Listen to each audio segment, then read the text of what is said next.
गंजाम जिला ब्रह्मपुर गेट बजार स्थित एनजीओ हल परिसर में महानगर प्राथमिक शिक्षक संघर पंचम त्रिवार्षिक संवैधानिक सम्मेलन सह 2026 वार्षिक कैलेंडर 2026 उन्मोचन उत्सव और बंधु मिलन कार्यक्रम अनुष्ठित हो जाए।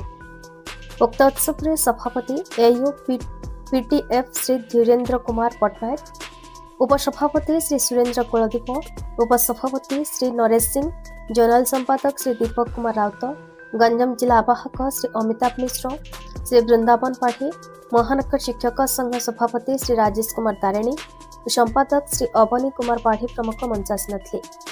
उत्सव प्रथम पर्यायर महानगर शिक्षक संघर सांविधानिक सम्मेलन आरंभ कर उपस्थित राज्य संघ कर्मकर्ता और जिला आवाहक मान प्रत्यक्ष तत्वावधान गणतांत्रिक पद्धति संघरे निर्वाचन कर संघर नूतन कर्मकर्ता निर्वाचित कर नूतन कर्मकर्ता मान मध्य सर्वसम्मतिक्रमे निर्वाचित होइथिबा सह नूतन कर्मकर्ता मान शपथ पाठ उत्सव पालन कर उत्सवर द्वितीय पर्यायर वरिष्ठ अतिथि मान करकमल महानगर शिक्षक संघर 2026 वार्षिक कैलेंडर उन्मोचन कर समस्त अतिथिगण संघर उन्नति कामना करते। कार्यक्रम में महानगर शिक्षक संघ सभापति श्रीजुक्त तारिणी महोदय सभापतित्व करथिबा बेले संपादक श्री अवनी पाठी संपादकीय विवरणी पाठ करते। सभापति श्री तारिणी स्वागत भाषण प्रदान करते।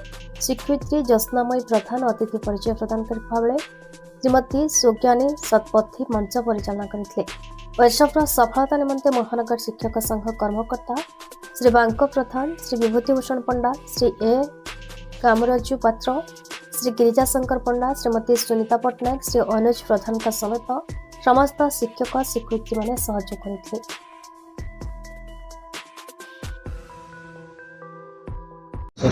मुहली धीरेन्द्र कुमार पट्टनायक, सभापति all Utkal primary teacher federation Odisha.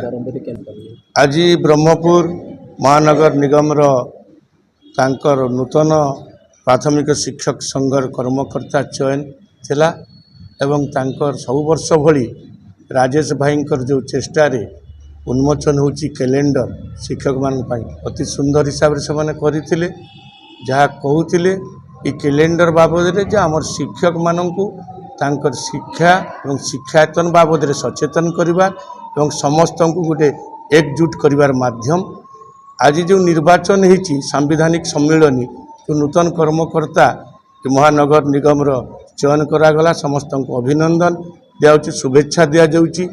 एवं यही जिलार गोटे एडक कमिटी ये 22टी ब्लॉक अच्छी 22टी ब्लॉक गोटे एडक कमिटी प्रस्तुत कराई जिला कर्मकर्ता हिसाब से राजेश भाई, अवनी भाई, अमिताभ भाई, बाकी अन्य कर्मकर्ता एवं सबू श्रेय आज जो होती महानगर निगम जो उपस्थित शिक्षक शिक्षयित्री मान सहयोग आज अति सुंदर हिसाब से सांविधानिक सम्मेलन एवं कैलेंडर उन्मोचन होता।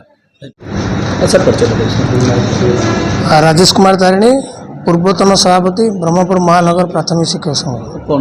कैलेंडर उन्मोचन आज आमर इटा 13 वर्ष धरिकी आमर महानगर प्राथमिक शिक्षक संघ तरफ सब कैलेंडर उन्मोचन ये गोटे आमर चिराचरित कार्यक्रम। तेणु इटा आमर 13तम वर्ष आज कैलेंडर उन्मोचन है एवं कैलेंडर माध्यम रे आमे आज आमर महानगर अंतर्गत समस्त शिक्षक शिक्षयित्री तथा अन्य जो आमंत्रित शिक्षक शिक्षयित्री थे तांको गोटे मेसेज आमे देबाक चाहिलु जे कैलेंडर 365 दिन रो समारोह 12 मास बा 6 ऋतु नहीं ये 3 आमर जिते सेकेंड अच्छी प्रति सेकेंड आमको मन पकेब घंटार कंटा भाया जे आमे आमर कर्तव्य ठीक भाव रे संपादन करवा। जो माने आमर संपत्ति जो माने राज्यर संपत्ति देशर संपत्ति सेमानक पई आमर जीवन सबले उत्सर्गीकृत ए उत्सर्गीकृत जिला प्रशासन पाखरे शिक्षा अधिकारी पाखरे उपस्थापन करने गोटे आज एडक कमिटी 10 जणिया कराला। से 10 जणिया कमिटी मध्य आज आमर राज्य संघर स्वीकृति पाइला। मो श्री गिरिजाशंकर पंडा आज 13 वर्ष है कैलेंडर उन्मोचन कार्यक्रम चली आज से परिप्रेक्षी आम बंधु मिलन थिला ଆଉ ନୂତନ କର୍ମକର୍ତ୍ତା ନିର୍ବାଚନ ଥିଲା ସେଥିରେ ମୁଁ ଶ୍ରୀ ଗିରିଜାଶଙ୍କର ପଣ୍ଡା ଆମର ପ୍ରେସିଡେଣ୍ଟ ହିସାବରେ ମୁଁ ଦାୟିତ୍ୱ ଗ୍ରହଣ କରୁଛି। ଯେଉଁ ସମସ୍ୟା ଗୁଡ଼ିକ ଶିକ୍ଷକମାନଙ୍କର ଅଛି ସେହି ସମସ୍ୟା ଗୁଡ଼ିକ ଆମ ଉପର ଅଧିକାରୀ ପାଖରେ ନେଇକି ଉପସ୍ଥାପନ କରିବେ। ମୁଁ ବାଙ୍କ ପ୍ରଧାନ ନୂତନ ଭାବେ ଚୟନ ରହିଛି ଯେଉଁଟାକି ମହାନଗର ଶିକ୍ଷକ ସଂଘର ସମ୍ପାଦକ।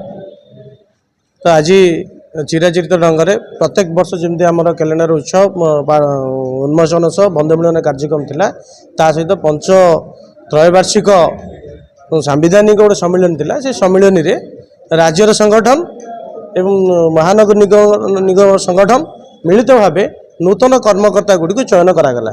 ସେ ଭିତରେ ସଭାପତି ସମ୍ପାଦକ କିନ୍ତୁ ବିଭିନ୍ନ ଯେଉଁ ପଦପଦବୀ ରହିଛି ସାମ୍ବିଧାନିକର ୟୁପିଟିଏଫ୍ର ସେଥିରେ ସମସ୍ତଙ୍କୁ ଦାୟିତ୍ୱ ଦିଆଯାଇଛି। ସେ ଭିତରେ ମୁଁ ମଧ୍ୟ ସମ୍ପାଦକ ଦାୟିତ୍ୱ ନେଇଛି। ସାଧାରଣତଃ ଭାବେ ଯେଉଁଟାକି ସାମ୍ବିଧାନିକ ଚିନ୍ତାଧାରା ନେଇ ଶିକ୍ଷକମାନଙ୍କ ଯେଉଁ ସମସ୍ୟା ରହିଛି ଯେଉଁଟାକି ଉପରସ୍ଥ ଅଧିକାରୀମାନଙ୍କ ପରେ ଆମେ ନେଇ ଉପସ୍ଥାପନା କରିବୁ।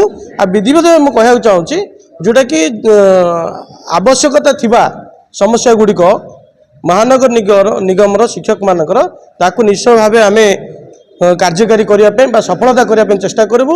ଯେଉଁଟାକି ଆଇନ ଅନୁଯାୟୀ କେମିତି ସଫଳତା ହୋଇପାରିବ, ସେମାନେ ଆମ କାର୍ଯ୍ୟ କେମିତି ସଫଳ ହେବ ସେଥିପ୍ରତି ଆମେ ଧ୍ୟାନ ଦେବୁ। ବ୍ରହ୍ମପୁରରୁ ଦୟାନନ୍ଦ ସାହୁଙ୍କ ରିପୋର୍ଟ, BE ନ୍ୟୁଜ୍।